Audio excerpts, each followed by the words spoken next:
evening, brothers and sisters. Once again, we are together to discuss about the Word of God. Just a few minutes ago, I felt that it is quite important to discuss about the Word of God, because the Word of God is everything for us. Without the Word of God, no matter how religious we can be, no matter how we try to reach out for God, it is quite impossible for us to really know the truth. In most cases, in our journey of our faith, we are going to be lost. That's why we need the Word of God. In fact, I'd like to read to you in the book of Proverbs here. In Proverbs chapter 4, and I start on verse 20. It says here, "My son, pay attention to what I say," the father says. "Listen closely to my words. Do not let them out of your sight, and keep them within your heart. For they are life to those who find them, and they are health to all your flesh. Above all else, guard your heart, for it is the wellspring of your life." This verse is very important to me because some people are actually conducting Bible studies, but we don't concentrate much on the words that being discussed.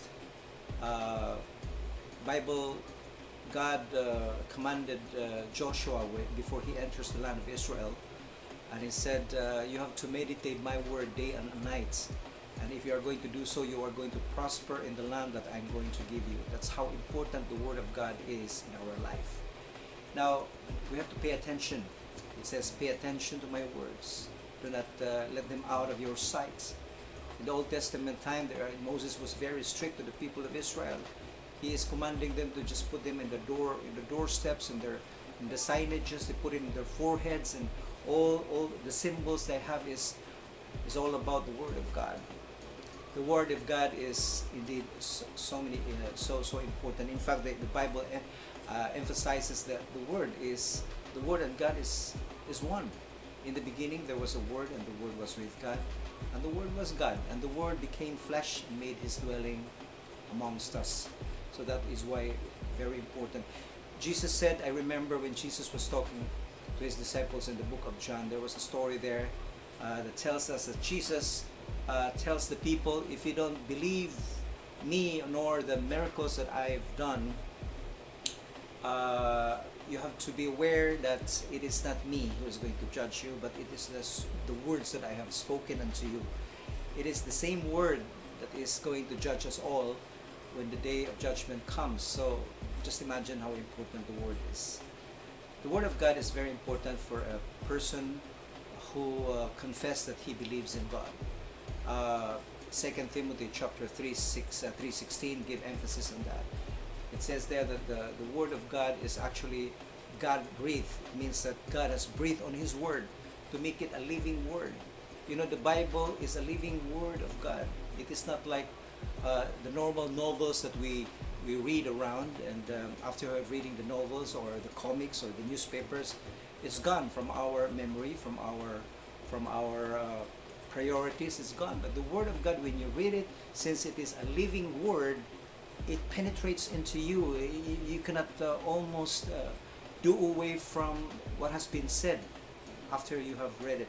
It's as the Bible proclaims it in Hebrews chapter 4 verse 12. It says that the Word of God is sharper than a two-edged sword. It means that when you are reading it, it really penetrates into you.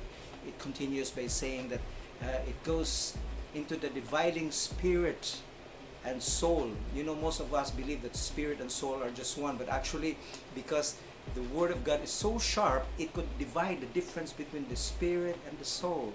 And the Bible tells us what's the difference between the spirit and the soul. The book of Psalms and the book of Ecclesiastes says that when a man dies, his spirit goes back to his God, but what remains is the soul. The soul that sinneth is the one that is being judged. It means me being Junquer, to me, or you being your person, is the one to be judged when time comes. It's not your spirit, it is your soul. So the Word of God is the only one who is able to explain the difference between the soul and the spirit, because it's too sharp. And it says that it goes into our marrows and our tendons. It checks the attitude of our minds and our hearts, so that no one can hide from the one whom we are going to give account. now and someday. So that's very, very powerful. The Word of God is the only way. Now, when we are a religious person, when we are a person who profess that we believe in God and we love Him, yet we don't have the Word, we have the tendency to do a lot of other things. But though these are nice things that we do, there's a possibility that we are going to remiss our relationship with Him. Because in knowing the will of God, we can only know the will of God from His Word. Take for example, if a person who believes in God prays to God, and he has got his own personal desires in his heart, he would say, Lord, what is it that you are going to do with my desire to go to another country and work there and be prosperous over there? Or for example, the desire that comes from your Lord, I'd like to be like somebody else who is having a good time in their lives. They have gotten a good job and they have good salary and they become rich. I want to be like that, Lord. But if you are going to read the Word of God and know the will of God from His Word, it's different. You're going to pray for something that He has already declared upon your life. He said that the will of God for you, He has got a plan for you. He has got a plan for you to prosper, not to be harmed, and to give hope and to give future. And all these things in accordance to the will of God in the Bible. The end will of God in the Bible is basically for His name to be glorified. Now, if your desire and you're praying that to God, and then that desire of you does not give Him glory, might not be accomplished, that might not be answered by God, because it does not give Him glory. All the will of God here, basically in the Word, in His Word, is everything that He does in our lives give Him glory. That is the very reason that we are created by God. In the book of Isaiah, God says, I have created my people in order for them to declare my praise. That is the very, very the top of the reasons why God has created the people for His own glory. All the rest will be just secondary. So that is how important the Word of God is. So I'd like to encourage you, brothers and sisters, if you really want to love God, if you really want to declare yourself as somebody who is going to be a child of God and want to relate with Him all days of your life, try to use the Word of God. Try to meditate on the Word of God day and night. And just like what God has told Joshua, or Moses told Joshua, He says, and you are going to prosper in the land that I am going to give you. This life is beautiful. Living this life is nice. But if we don't have any guidance from the Word of God, we are going to suffer a lot of consequences. It is only by the Word of God that we are going to be cleansed, that we are going to be prosperous, that we are going to be safe, that the Word of God is the path of our feet. It is the lights, it is the lamp, and everything is in the Word of God.